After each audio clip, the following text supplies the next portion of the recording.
SPN9 news और आपके साथ मैं हूं क्रांति सिंह। एक बार फिर हमारे आज के इस खास कार्यक्रम में आप सभी का स्वागत है। आपको बता दें कि महाराष्ट्र की सियासत में बड़ा भूचाल मचता हुआ नजर आ रहा है। ये भूचाल क्या है, क्यों इसके सियासी मायने निकाले जा रहे हैं और आज इस सियासी मायने के दांवपेच के बीच में फंसते हुए आखिरकार एकनाथ शिंदे क्यों नजर आ रहे हैं। जी आपको बता दें कि एकनाथ शिंदे वर्सेस उद्धव ठाकरे की लड़ाई तो हमने देख ली। दोनों के बीच में जो जोरदार भिड़ंत हुई, उस भिड़ंत के बाद किस तरीके से महाराष्ट्र की पूरी सत्ता बदल गई और बात जो है वो बीजेपी और शिंदे के हाथ में आ गई। कैसे वहां पर खेला हुआ हर कोई जानता है, लेकिन एक और कहानी वहां पर बन रही है। कहानी जो पर्दे के पीछे चल रही है, कहानी वो जो पर्दे के पीछे से जो है एक बार फिर से एक बड़े सुगबुगाहट की तरफ जो है यहाँ पर बाहर ताकती हुई नजर आ रही है। पर्दे के पीछे कौन सी कहानी चल रही है, क्या है उसके मायने और उस मायने के बाद जो है महाराष्ट्र की सियासत में कौन सा बड़ा भूचाल आने वाला है। बीते समय से हम तमाम बड़े अपडेट्स देते रहे हैं। इस खास रिपोर्ट के जरिए भी आप तक वो तमाम बड़ी बात पहुंचाने की कोशिश करेंगे, हर पहलू से हर मायने समझाने की कोशिश करेंगे। तो बने रहिए हमारे साथ और देखते रहिए इस खास रिपोर्ट को। ऋतिक अब हमारे साथ जुड़ चुके हैं। ऋतिक, आपका बहुत बहुत स्वागत है। सियासी बवाल के बीच में बवंडर मचता हुआ नजर आ रहा है महाराष्ट्र की सियासत के। जैसे देखा जाता है कि महाराष्ट्र में जिस तरीके से बार बार समुद्र की तरफ जाओ तो उफान दिखाई देता है बड़े बड़े, वही उफान महाराष्ट्र की सियासत में भी हमेशा लगा रहता है। सर्दी का मौसम है लेकिन सरगर्मी गर्म हो चुकी है।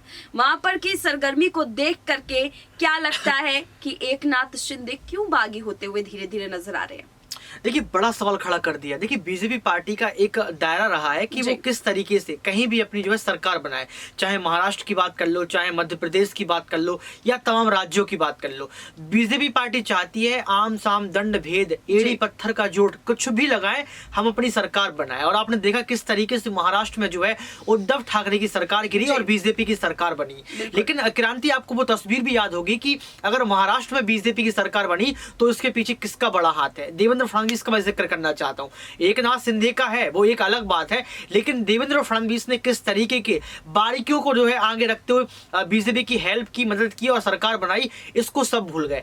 देवेंद्र फडणवीस को बहुत पीछे रख दिया गया। और एकनाथ शिंदे की जब हम चर्चा कर रहे हैं तो आप समझिए कि एकनाथ शिंदे भले ही सीएम चेहरा हो, सीएम बन चुके हो, सब कुछ बढ़िया है, लेकिन देवेंद्र फडणवीस को जिस तरीके से बीजेपी पार्टी नकार रही है, ये बहुत बड़ी गलती कर रही है। ये वही गलती कर रही है जो मध्य प्रदेश में सिंधिया और शिवराज में देखने को मिल रही है। आपको याद होगा कि यहाँ पर सिंधिया से कहा गया था कि अगर आप बगावत करेंगे यानी कि आप 22 विधायकों के साथ जो है बीजेपी पार्टी में शामिल होंगे तो कहीं ना कहीं आपको बड़ा ओहदा दिया जाएगा। और सिंधिया को यह लग रहा था कि वो मुख्यमंत्री बनेंगे, लेकिन देखा आपने शिवराज सिंह चौहान को मुख्यमंत्री बना दिया गया। वही गलती आप देखिए अब यहाँ पर महाराष्ट्र में हो रही है। देवेंद्र फडणवीस को किस तरीके से तंज कसा जा रहा है, देवेंद्र फडणवीस को सीएम नहीं बनाया जा रहा, तो आप समझ सकते हैं कि ये बीजेपी सरकार की नाकामी है और आने वाले वक्त में जो है बड़ा झटका महाराष्ट्र की राजनीति में यहाँ पर बीजेपी को लगता हुआ नजर आएगा। क्रांति, ठीक है ऋतिक, यहाँ पर देखिए ये बात बिल्कुल साफ जाहिर हो गई है कि महाराष्ट्र की सियासत में बड़ा उठापटक तो जरूर होगा, लेकिन महाराष्ट्र की सियासत में इस उठापटक को अंजाम देने के लिए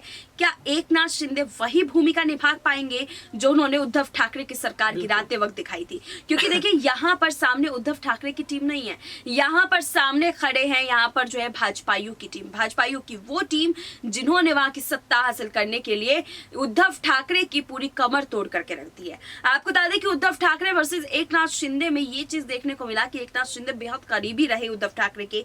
उनको देख करके कोई कह नहीं सकता था कि एकनाथ शिंदे जो है उनको धोखा दे करके जो है वहां पे उनकी सत्ता जो है हासिल करने की कोशिश करेंगे, लेकिन आज उन्होंने वो चीज करके दिखा दी है। यहाँ पर बहुत सगे जो है वो भाजपाइयों के बन रहे हैं, लेकिन भाजपाइयों के साथ वो कब तक टिक सकते हैं? क्योंकि देखिए भाजपा के मंत्रिमंडल विस्तार में यहाँ पर जो महाराष्ट्र की सत्ता में जितने भी बड़े मंत्री पद हो या फिर जितने भी बड़ी यहाँ पर जो है उपलब्धि देना हो, वो सब महाराष्ट्र में जो है फडणवीस के गुट को मिल रहा है। यहाँ पर शिंदे गुट को पीछे किया जा रहा है। क्या यहाँ पर बागी होते हुए नजर आएंगे यहाँ पर एकनाथ शिंदे? और सवाल ये भी रहेगा कि अगर एकनाथ शिंदे जो है बागी होते हैं तो भाजपा जो है वो उद्धव ठाकरे की तरह हार मान लेगी या फिर मुंह तोड़ जवाब मिलेगा? बिल्कुल, देखिए सबसे अहम सवाल आपने पूछ लिया है।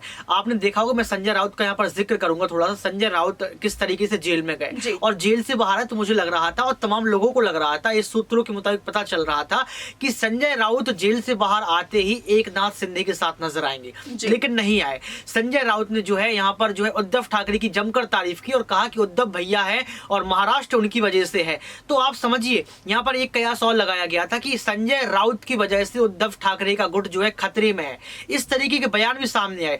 लेकिन बड़ी बात यहाँ पर ये निकल कर आती है क्रांति की, जहां पर देखा जा रहा है कि एकनाथ शिंदे के साथ पक्षपात की खबरें सामने आ रही, जहां देवेंद्र फडणवीस के साथ जो है पक्षपात की खबरें सामने आ रही, उस बीच अगर एकनाथ शिंदे उद्धव ठाकरे का साथ देते हैं और संजय राउत तो दे ही रहे हैं, तो ये तीन बड़े नेता जो है एक बड़ा खेला कर सकते हो। इसमें घाटा किसका है? बीजेपी पार्टी का, भाजपा पार्टी का घाटा है। और यही देखा जा रहा है राजनीति की सियासत में कि कुछ भी हो जाए, चाहे आंदोलन करना पड़े, चाहे प्रोटेस्ट करना पड़े, चाहे तमाम विपक्ष को एक करना पड़े, चाहे विपक्ष वर्सेस ऑल करना पड़े, तो बीजेपी को कैसे कैसे हराना है। लेकिन अगर बीजेपी पार्टी अपने नेताओं को बहुत पीछे रखेगी, अगर एकनाथ शिंदे के साथ पक्षपात करेगी, तो मुझे लगता है कि जो संजय राउत ने एक दलील पेश की थी, ये तीनों नेता आपको एक ही मंच पर, एक ही कुर्सी पर जो है नजर आएंगे। जी बिल्कुल।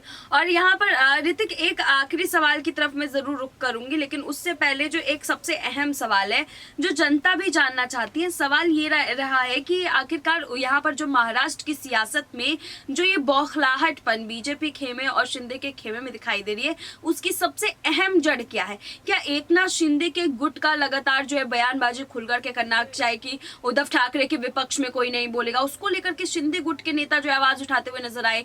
यहाँ पर इस बात की ओर इशारा किया जा रहा है कि शिंदे गुट का जो है वो साथ कभी भी इतर बितर हो सकता है। बिल्कुल। और सबसे बड़ी बात यह है कि शिंदे गुट का जो लगातार बयानबाजी कर रहा है, जो आपको आगे नजर आ रहा है, ये कहीं ना कहीं ये दिखाना चाहता है बीजेपी पार्टी को कि एकनाथ शिंदे ही एक ऐसा चेहरा है जो सीएम चेहरा भी है और मुख्यमंत्री लायक है। और सबसे बड़ी बात, एकनाथ शिंदे ही एक ऐसे जो है नेता है जो आपकी पार्टी को हमेशा की तरह जितवा सकते हैं। और कहीं ना कहीं ये जो आपने कहा है, ये कहीं ना कहीं यहाँ पर साबित हो जाता है कि यहाँ पर देवेंद्र फडणवीस को जो है नीचा दिखाना है, देवेंद्र फडणवीस को ऐसा दिखा देना है कि एकनाथ शिंदे के सामने देवेंद्र फडणवीस कुछ है ही नहीं क्रांति।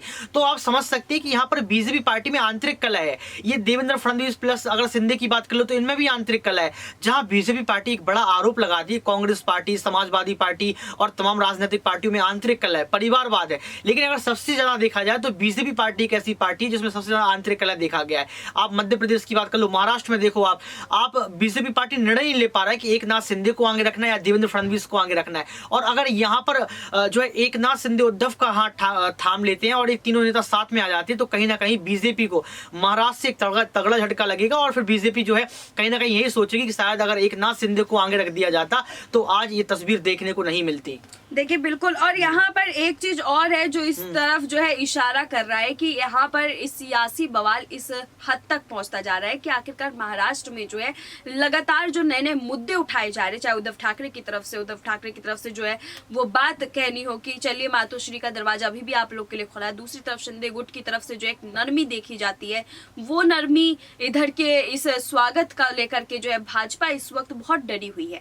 भाजपा को लग रहा है अगर इस बार सत्ता गवा दिया तो शायद दोबारा हासिल कर पाना जो है बेहद मुश्किल होगा। आखिरी सवाल रहेगा ऋतिक, यहाँ पर कैसे देख रहे हैं, यहाँ पर भाजपा की स्थिति क्या दिखाई दे रही है इस वक्त महाराष्ट्र में?